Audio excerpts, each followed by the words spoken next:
جی بالکل، اسلام آباد high court میں دو اہم کیسز کی سماعت ہوئی ہے۔ ایک ارشد شریف کی والدہ کی طرف سے درخواست دائر کی گئی تھی کہ ارشد شریف کے پوسٹ مارٹم کی رپورٹ ان کو فراہم نہیں کی جا رہی۔ پیمز ہسپتال سے انہوں نے رابطہ کیا، اسلام آباد انتظامیہ سے انہوں نے رابطہ کیا، لیکن ان کو ان کے بیٹے ارشد شریف کے پوسٹ مارٹم کی رپورٹ نہ ملنے پر انہوں نے عدالت سے رابطہ کیا ہے اور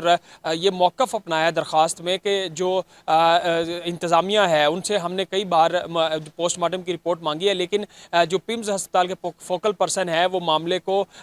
جو ہے لٹکا رہے ہیں اور ان کو درخواست فراہم نہیں کر رہے، اور درخواست گزار جو ہے ان کی طرف سے یہ بھی کہا گیا ہے کہ پوسٹ مارٹم کی رپورٹ تاخیر کرنے کے پیچھے ہمیں شک ہے کہ اس رپورٹ میں رد و بدل کیا جا رہا ہے۔ اور جو وکیل تھے ان کی والدہ کے ارشد شریف کے، انہوں نے کہا کہ ہم نے 3 نومبر کو جو ہے ارشد شریف کی فیملی کی طرف سے ہم نے ان سے رپورٹ مانگی تھی، لیکن ہمیں کوئی رپورٹ جو ہے انتظامیہ کی طرف سے فراہم نہیں کی جا رہی، اور پیمز ہسپتال کے جو فوکل پرسن ہے وہ بھی اس معاملے میں ٹال مٹول سے کام لے رہے ہیں۔ تو ہمارا جو حقائق ہے پوسٹ مارٹم کے ان کو اندھیرے میں رکھا جا رہا ہے، اور پٹیشنر کو یہ بھی شک ہے کہ حقائق جو ہے وہ مسخ کرنے کی کوشش کی جا رہی ہے۔ تو یہ درخواست میں موقف اپنایا گیا تھا ارشد شریف کی والدہ کی طرف سے، اور عدالت سے یہ التجا کی گئی ہے کہ پوسٹ مارٹم کی رپورٹ ان کو فی الفور فراہم کی جائے اور ارشد شریف کی فیملی کو اس میں فریق بنایا جائے، اور ارشد شریف کی فیملی کی اجازت کے بغیر اس پوسٹ مارٹم کی رپورٹ کو پبلک نہ کیا جائے۔ یہ جو درخواست کی گئی تھی عدالت سے، اور عدالت نے اب جو ہے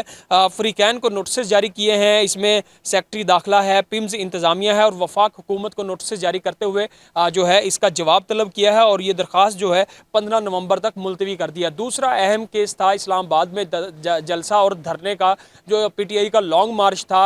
عمران خان کو جب ان کے اوپر حملہ ہوا تھا تو وہ لانگ مارچ کچھ دن کے لیے ملتوی ہو گیا تھا، لیکن اب دوبارہ سے عمران خان نے کل سے لانگ مارچ کا اعلان کیا ہے، اور اس کیس جو پہلے سے اسلام آباد ہائی کورٹ میں چل رہا تھا اس کی آج کیس کی سماعت ہوئی ہے، جس میں تحریک انصاف کے وکیل کی طرف سے اسلام آباد میں دھرنے اور جلسے کے لیے 5 سے 6 نومبر کا جو ہے وہ وقت مانگا جا رہا تھا، لیکن وہ اپ ڈیٹ گزر چکی۔ تو عدالت کے سامنے جب اس کیس کی سماعت ہوئی تو جو تحریک انصاف کے وکیل تھے انہوں نے کہا کہ جی ہم نے 3 سے 5 اور 6 نومبر کے درمیان میں ہم جو ہے اجازت مانگ رہے تھے این او سی جاری کرنے کے لیے دھرنے کی، تو عدالت نے کہا کہ جی 3 نومبر بھی گزر چکا، 5 نومبر بھی گزر چکا، تو اب تو آپ کی جو تاریخ ہے وہ گزر چکی ہے دھرنے اور جلسے کی۔